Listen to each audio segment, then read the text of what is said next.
Hamdan wa syukurillah, syahadu an la ilaha illallah wa dahu la syarikalah, wa syahadu anna Muhammadan abduhu wa rasuluh, alladzi la nabiyya ba'dah, amma ba'du. Para hadirin ihwatu iman yang dimuliakan Allah,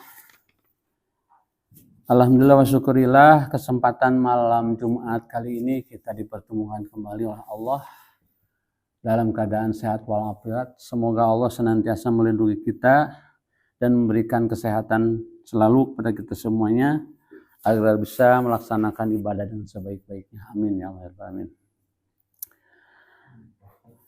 Untuk malam ini akan mencoba kita memulai dengan pembahasan tentang at-tauhid ya. Agar kita mengulang-ulang lagi ilmu yang mungkin sudah diajarkan tentang memahami kalimat tauhid. Kalimat tauhid itu yang berbunyi la ilaha illallah atau disebut tahlil juga. Kalimat tahlil la ilaha illallah. Kalimat yang sangat agung yang Allah Subhanahu wa taala memberikan pahala besar bagi orang yang senantiasa melantunkan kalimat tahlil dengan baik dan benar. Kalimat tahlil pasti tidak asing lagi di telinga kita, tapi tahukah Anda makna la ilaha illallah yang sebenarnya seperti apa gitu? Kalimat tauhid adalah kalimat yang agung, kalimat yang juga membedakan antara muslim dan kafir. Seorang muslim harus memahami makna kalimat ini dengan benar. Kesalahan dalam memahami kalimat ini bisa menjadi pintu pembuka terjerumus ke dalam berbagai perbuatan syirik yang membatalkan kalimat tauhid ini. Jadi kalimat tauhid itu juga merupakan sebuah pintu untuk memasuki seseorang menjadi hamba Allah, menjadi umat Islam yang memiliki ikatan ketauhidan dan keakidahan kita. Makna la ilaha illallah kalau ditulis ya dengan bahasa Arab lam alif la itu ya sebut mad tabi'i, tapi karena menghadapi huruf alif itu disebut mad jaiz munfasil. Jadi bacanya 6 harokat. La ilaha illallah, ilaha illallah pakai sadah di lamnya adalah la ilaha illallah la ma'budu haqqo illallah, tidak ada sesembahan yang benar dan berhak untuk disembah kecuali Allah saja. Jadi ada sementara ustadz ya yang mungkin lupa atau tidak tahu atau nggak tahu apa yang suka membacakan kalimat la ma'buda illallah, la ma'buda illallah. Seperti kalau tidak salah dulu almarhum Pak Ustadz Toto Ghazali. Ternyata itu para ulama tauhid atau ulama usuluddin dianggap tidak benar. Yang benar adalah kalimat la ma'buda haqqon illallah. Jadi ada haknya. Tidak ada ma'bud yang wajib disembah kecuali yang berhak disembah kecuali Allah. Jadi pakai hak gitu. Jadi la ilaha la ma'budu haqqon haqqo illallah. Tidak ada sesembahan atau yang wajib disembah yang benar dan berhak untuk disembah kecuali Allah saja. Semua sesembahan yang disembah oleh manusia, seperti ada manusia menyembah malaikat, menyembah jin, matahari, bulan, bintang, bahkan kuburan ya, yang datang ke kuburan itu berkat zah yang ada di dalam kuburan ini sebenarnya itu termasuk ma'bud, menyembah pada kuburan.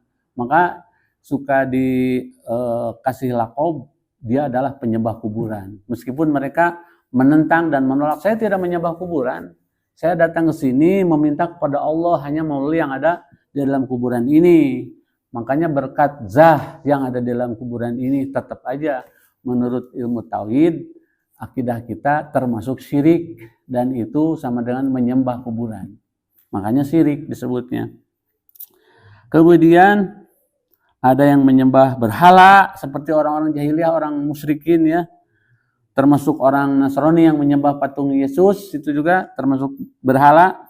Dan sesembahan-sembahan lainnya itu adalah sesembahan yang batil, yang tidak dibenarkan, bahkan termasuk syirik akbar yang sangat berat.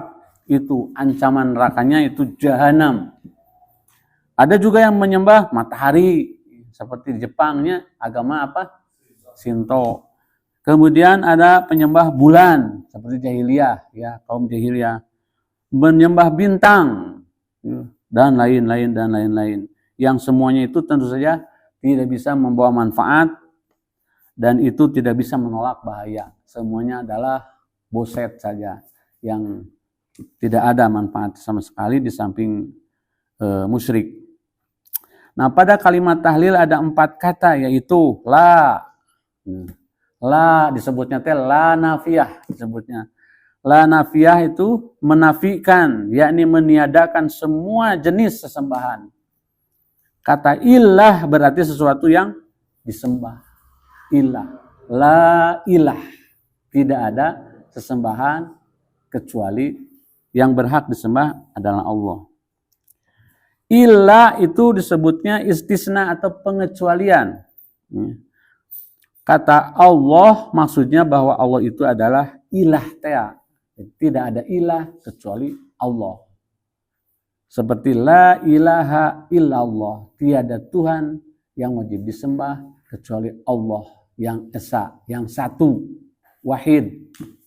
Qul huwallahu ahad. Katakan Allah itu satu. Allahus samad. Allah tempat bergantung kita. Lam yalid walam yulad. Tidak beranak dan tidak peranakan. Walam yakun dan tidak ada yang jadi lahu baginya kufuan sekufu ahad satupun. Jadi kalau boleh kita membuat sebuah amsal atau perbandingan, itu tidak ada sebenarnya. Yang namanya satu menurut kaidah manusia itu tidak lepas dari unsur-unsur. Sementara Allah tidak memiliki unsur. Misalnya contoh apa ya? Satu batang rokok, cik menta rokok hiji, apakah itu dikatakan ahad satu itu? Karena ternyata rokok itu memiliki unsur-unsur selain satu, seperti ada kertas, bako, nikotin dan sebagainya, berarti beberapa unsur. Nah, Allah itu tidak memiliki unsur seperti tuduhan-tuduhan orang Masaniyah, orang kaum musyrikin, orang ahli kitab yang menuduh Allah itu trinitas, terdiri dari Allah itu Bapa, Ibu, Anak, segala macam. Di Islam tidak ada. Benar-benar monologi. Tidak bisa mencari amsal untuk mengartikan ahad di situ. Murni satu. Dengan demikian makna la ilaha illallah adalah menafikan segala sesembahan selain Allah dan hanya menetapkannya. Bahkan kita pun tidak boleh bergantung diri kepada selain Allah seperti kepada makhluk. Misalnya kita tawakal kepada makhluk, kepada manusia, kepada sahabat dan sebagainya. Tawakal itu kepada Allah, memurnikan ketawakalan itu. Jadi Allah saja sebagai sembahan yang benar. Dalilnya zalika bi anna Allah huwal haq wa anna ma yad'una min dunih huwal batil wa anna Allah huwal aliyyul kabir. Kuasa Allah yang demikian itu adalah karena sesungguhnya Allah dialah Tuhan yang hak dan sesungguhnya apa saja yang mereka seru selain Allah itulah yang batil dan sesungguhnya Allah dialah Maha tinggi dan Maha besar. Surat Yunus 106, wala tad'u min dunillah ma la yanfa'uka wa la yadurruka. Janganlah engkau memanggil atau menyeru menyembah kepada selain Allah yang tidak memberikan manfaat kepadamu dan tidak bisa memberikan madorot. Fa in fa'alta fa innaka idza minaz zalimin, maka sesungguhnya kamu kalau begitu termasuk orang yang zalim kalau melanggarnya. Nah itu para Bapak sekalian. Jadi kalimat tauhid itu kalimat yang agung, yang Allah memberikan pujian, memberikan pahala yang besar. Hanya mengucapkan saja itu Allah memberikan keutamaan-keutamaan. Seperti hadis di bawah ini, man qala la ilaha illallah wahdahu la syarikalah lahul mulku walul hamdu wa huwa ala kulli syai'in qadir. Barang siapa yang berkata tiada Tuhan selain Allah yang satu esa, tidak ada sekutu baginya, kepunyaan kerajaan dan baginya segala puji, dan dia atas segala sesuatu maha kuasa. Itu yang diucapkan oleh kita di duburi sholat setelah baca tasbih, tahmid dan tahlil la ilaha illallah wahdahu la syarikalah dan selanjutnya. Fi yaumi mi'atun, satu hari 100. Maca eta teh 100 kali. Marotan, jadi mi'atan marotan 100 kali. Kanat lahu adla asro rokoba. Jadi baginya adalah setara dengan adla asro rokoba. Memberikan makan kepada 10 orang, memerdekakan 10 orang hamba saya, ya. Itu berarti mahal kan? Memerdekakan 1 orang hamba saya saja berapa ekor unta itu? Zaman Rasulullah. Mun ayeuna sabaraha miliareun gitulah istilahna. Wa kutiba lahu mi'atan hasanatan, dicatat dia oleh Allah sebagai 100 kebaikan. Karena 100 kali berarti 100 kebaikan. Terus wa muhyatu anhu mi'atan sayiatan, dan juga melepaskan 100 keburukan, dosa-dosa. Wa kanat lahu hirzam minasyaitana yaumahu zalik, dan dia akan terlindungi dari gangguan setan pada hari itu. Hatta yumsia, hingga sore hari, di isuk-isuk sampai sore dijamin ku Allah moal kagoda setan. Udah beakan tuh kumaca tahlil kan. Isuk-isuk tersempat teka bohong, tersempat rek ngalakukeun kamaksiatan. Walam yati ahadan afdalu mimma jaa bihi ila ahadun. Jadi tidak ada seorang pun yang memiliki keutamaan kecuali seseorang yang mengerjakan aksaro min dzalik, lebih dari itu. Artinya boleh lebih dari 100 gitu. Tidak ada yang lebih baik kecuali orang yang mengucapkan tahlil itu lebih dari 100. Min dzalika. Wa man qala subhanallah wa bihamdihi, dan barang siapa yang mengucapkan subhanallah wa bihamdihi, maha suci Allah dan maha terpuji, fi yaumi mi'atan, sehari 100 kali. Marotan kali, jadi yauma mi'atan marotan, 1 hari 100 kali. Hutot hotoyahu, akan dibebaskan seluruh kesalahannya, dosanya, walaupun keadaan dosa itu misla zabadil bahri, sebanyak buih di lautan. Masya Allah, tinggal orang percaya tuh gitu. Jadi itu subhanallah wa bihamdi. Nah para bapak, ada yang bertanya kepada saya awalnya, cuman kalau saya bertanya tidak bisa menjawab secara langsung, dan cari dulu itu apa dalil-dalilnya. Yang bertanya begini, Pak Agus, seperti Al-Amin, suka ada imam setelah zikir itu baca subhanallah tilu-tilu, benar, alhamdulillah tilu, Allahu akbar tilu-tilu. Namun soalnya la ilaha illallah itu 100 kali banyak. Dalil nanti iya nu dipakai teh Pak. Dalilnya itu la ilaha illallah. Bahkan menurut Abdul Somad ketika menasehati Prabowo, gadinya bapak-bapak pernah lihat di WA itu ketika Ustadz Abdul Somad berduaan dengan Prabowo sebelum Prabowo dilantik, memberikan nasihatnya itu Abdul Somad memberikan tasbih, bacalah kalimat yang terbaik yaitu tahlil la ilaha illallah sambil megang dada ini segala macam. Jadi yang jelas tidak ada dalil ketika wiridan baca la ilallah 100 kali. Itu hanya pendapat sebagian pengikut Imam Syafi'i. Imam Syafi'i belum tentu mengajarkan. Jadi bagaimana? Itu tidak jelek, bagus membaca tahlil itu. Tapi kalau ditambah-tambah menempatkan pada tempat yang tidak dicontohkan Nabi, nah itu jadi tidak baik, jadi salah. Kan di sini tidak dibatasi kapan. Yang penting di sini adalah piyaumin mi'atun marotan. Sehari 100 kali. Mau la ilaha illallah saja atau la ilaha illallah wahdahu la syarikalah dan selanjutnya.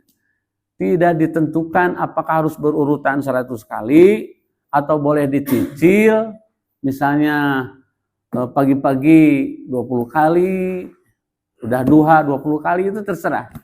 Kita bebas untuk mengamalkan yang penting 100 kali. Tapi tidak boleh kita menetapkan juga bacanya jam sekian, tidak juga. Karena kita menetapkan sesuatu hukum yang tidak ditetapkan oleh Rasulullah. Kalau Rasulullah bersifat mutlak, jangan kita membuat muqayyad gitu. Kan mutlak itu artinya tidak dibatasi. Dan gitu para bapak sekalian. Nah, dengan kaitan itu ya, kebetulan bapak-bapak apakah punya buku ini di rumah? Tidak. Ada yang memiliki buku ini? Gaduh. Ya, tidak semuanya punya kan? Yang punya juga belum tentu kita tamat membaca. Saya sendiri juga belum tamat baca ini. Ini adalah materi dakwah ya. Isinya tentang ketauhidan yang disusun oleh almarhum Ki Haji Aceng Zakaria. Ki Haji Aceng Zakaria adalah menerjemahkan dari sebuah buku yang tentu saja berbahasa Arab ya, dan ditulis oleh beliau almarhum, juga disunting, dipernahkan oleh Al-Ustadz Nasruddin Syarif. Ini barangkali kita bahas bersama-sama tiap maljumpa ya. Jadi belajar bersama istilahnya tentang ketauhidan. Yang pertama tentang definisi dulu. Definisi tauhid itu apa kan? Tauhid itu kan bahasa Arab. Tauhid itu satu yang tadi. Siapa pengarangnya ilmu tauhid itu? Ini Syekh Mansur Al-Maturidi.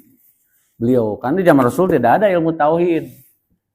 Ilmu tauhid itu ilmu yang merangkum tentang ketauhidan yang terdapat di dalam Al-Quran dan hadis-hadis yang sahih. Disusun tentang bab keimanan segala macam ketauhidan. Kemudian disusun sebuah buku atau kitab At-Tauhid. Karangan Al-Imam Abu Mansur Al-Maturidi, kemudian diterjemahkan, dipecah lagi, cek bahasa Sunda diraih deui lah. Ada kitab Usuluddin, ada ilmu Usuluddin, ada ilmu akidah, aqaid, dan macam-macam, semuanya menjelaskan tentang akar. Seperti yang dijelaskan di malam Jumat bulan lalu ya Pak Bapak, tentang al-Islam itu terdiri dari 3 pokok kan. Tentang akidah, syariah, akhlak gitu ya. Akidah itu akarnya, syariah itu batang, pohon segala macam, dan akhlak itu buahnya. Nah, tidak mungkin akan menghasilkan buah yang baik, yang bermanfaat dan menyelamatkan kalau batang dan daunnya itu tidak dirawat dengan baik. Tidak mungkin memiliki batang yang baik kecuali akarnya yang kuat. Jadi mau mungkin seseorang bisa ibadah seikhlas mungkin, memiliki akhlak yang baik, dan lain sebagainya, tanpa ditunjang oleh akidah atau ketauhidan yang tepat dan benar. Oleh karena itu, kita manfaatkan waktu untuk membahas hal ini. Kita menukil dari kitab Tauhid yang disusun oleh almarhum Al-Ustadz Aceng Zakaria dan Ustadz Nasruddin Syarif ini. Para bapak, at-tauhidu fil lughah, tauhid menurut bahasa adalah al-hukmu bi anna syai'i wahidun wal ilmu bi annahu wahid. Jadi menurut bahasa tauhid itu menetapkan bahwa sesuatu itu satu dan mengetahui itu satu. Menetapkan itu satu, satu, dan mengetahui itu satu. Itu secara bahasa. Sedangkan wa astilaha menurut menurut bahasa banyak, sekarang menurut istilah tauhid itu adalah ifradul ma'bud bil ibarati ma'al i'tiqadi bi wahdatihi zatan wa sifatan wa af'alan. Dan menurut istilah tauhid itu adalah mengesahkan, menganggap esa, mensatukan hati kita, keyakinan kita. Apa yang diyakini oleh itu tentang penyembahan, tentang ibadah, meyakini keesaannya, baik zat, sifat, ataupun pekerjaannya. Bahwa Allah itu esa dalam segala sifat dan af'alnya. Dari mana diambil sumber tentang tauhid itu? Pertama dari surat An-Nahl ayat 36. Qala Allah Ta'ala, "Walaqad ba'asna fi kulli ummatin rasulan." Sesungguhnya Allah itu mengutus tiap umat itu seorang rasul, ani'budullah, yang tugas para utusan itu agar manusia menyembah hanya kepada Allah. Wajtanibu bitagut, dan supaya seluruh manusia menjauhi tagut. Tagut itu yang tadi, matahari, kuburan, berhala yang disembah oleh manusia disebut at-tagut. Kemudian surat Muhammad ayat 19, qala Allah Ta'ala, fa'lam annahu la ilaha illallah. Ketahuilah bahwa sesungguhnya dia Allah itu yang tiada Tuhan selain Allah. Kemudian surat Az-Zariyat 56, qala Allah Ta'ala, wa ma khalaqtul jinna wal insa illa liya'buduni. Sesungguhnya tidaklah aku ciptakan jin dan manusia kecuali hanya untuk menyembah kepada aku saja. Makanya kalau baca ayat 56 surat Az-Zariyat jangan begini, wa ma khalaqtul jinna wal insa illa liya'budun. Bukan budun, buduni. Itu harus dibaca ni-nya. Liya'buduni. Hanya untuk menyembah kepadaku saja. Kemudian surat Al-Baqarah ayat 163, qala Allah Ta'ala, wa ilahukum ilahu wahid, la ilaha illa huwa rahmanur rahim. Dan ilahukum, Tuhanmu, ilahmu itu adalah ilahu wahid, ilah yang satu, Tuhan yang satu, tidak memiliki unsur-unsur yang tadi. La ilaha illa, tidak ada Tuhan atau sembahan, illa kecuali huwa rahman, dia Allah yang mempunyai sifat ar-Rahman, Maha Penyayang. Tah itu Pak. Kemudian nanti kita akan membahas tentang apa dalam ilmu tauhid itu, yaitu rukun iman. Sabar hiji Pak, rukun iman teh genap ya. Yang kesatu fil imani billah, iman kepada Allah. 2 fil imani bi malaikat. 3 fil imani bi kutubihi. 4 fil imani bi rusulihi. 5 fil imani bil yaumil akhir. 6 fil iman bil qadri khairi wasyarrihi. Nah eta pelajari urang teh. Kalau mempelajari rukun Islam ya tadi teh ya syariat, fikih. Karena yang dipelajari tauhid tentu saja rukun iman. Nah, ilmu tauhid itu Pak harus terbagi 3. Tidak boleh 2, tidak boleh 1. 3, ilmu tauhid itu terbagi 3. 3 apa? 3 macam. 3 unsur. Yang ke-1 disebut tauhid rububiyah. Naon tauhid rububiyah itu? Tauhid rububiyah itu adalah tauhid tentang ketuhanan, meyakini Allah sebagai pencipta, Allah sebagai pengurus, ya. Seperti alhamdulillahi rabbil alamin, segala puji bagi Allah, Rabbi, pengurus alamin, alam semesta, Rabbi rubub. Di dia diterangkan an ya'taqidal abdu anallahu huwa rabbul mutafarridu bil khalqi wa rizqi wa tadbiri alladzi rabbi jami'al khalqi bin na'am wa rabba khawason khalqihi wa hum anbiya wa atba'uhum bil aqaid as-sahihati wal akhlaq wal akhlaq jamilah wal ulumun nafi'ah wal a'mali sholihah. Jadi tauhid rububiyah itu ayat takidal abdu, seorang hamba beritikad, meyakini bahwa anallah huwa rabbul muttafarid bil khalqi, percaya bahwa Allah dia itu seorang pencipta yang sendiri menciptakannya, bil khalqi kepada ciptaannya, juga sendiri memberikan rezeki, dan juga sendiri wa tadbiri mengatur, tadbir alladzi rabbi jami'al khalqi, mengurus alam semesta sendiri Allah itu. Bini'ami, juga memberikan nikmat, warobba khawas, dan juga memelihara semua makhluknya, berbagai kenikmatan dan memelihara makhluknya, ya. Wahumul anbiya, mereka itu para nabi, wa atba'uhum bil aqaid, yang mana para nabi itu pengikut akidah, aqaid. Kemudian as-sahihati, yaitu akidah yang sahih. Wal akhlaq, dan akhlak al-jamilah yang cantik, yang baik. Wal ulumun nafi'ah, ilmu yang bermanfaat. Wal a'malu sholihah, dan segala amal sholih. Insyaallah. Jadi para bapak, kalau orang memiliki tauhid rububiyah saja, itu belum sah menjadi orang yang bertauhid. Kenapa? Karena orang non-Islam juga memiliki tauhid rububiyah.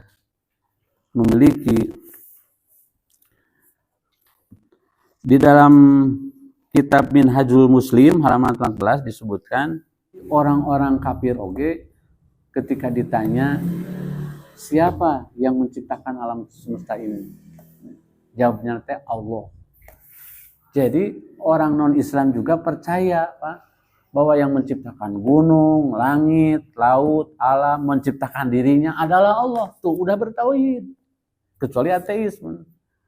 Jadi orang-orang non-Islam juga, orang-orang musyrikin percaya bahwa Allah itu yang menciptakan alam semesta. Berarti sudah bertauhid, tapi hanya bertauhid rububiyah. Dia tetap batil. Ya, tetap dia terancam oleh jahanam karena belum lengkap memiliki ketauhidannya. Ada tauhid rububiyah, uluhiyah, dan tauhid zul asma. Jadi seluruhnya kita harus memahami dan mensikapi, mengamalkan, baru kita sah menjadi seorang muslim yang berpotensi seluruh rangkaian ibadah kita diterima. Tapi kalau tidak lengkap keilmuan kita, pengetahuan kita, keyakinan kita tentang tauhid, sia-sia apa sholat oge. Sia-sia karena kita tidak yakin, tidak seikhlas seperti yang diharapkan oleh Allah, tidak seikhlas seperti orang yang sudah memahami ilmu tauhid. Bapak-bapak hadirin yang dimuliakan Allah Subhanahu wa taala, itu saja. Lulus, subhanallah.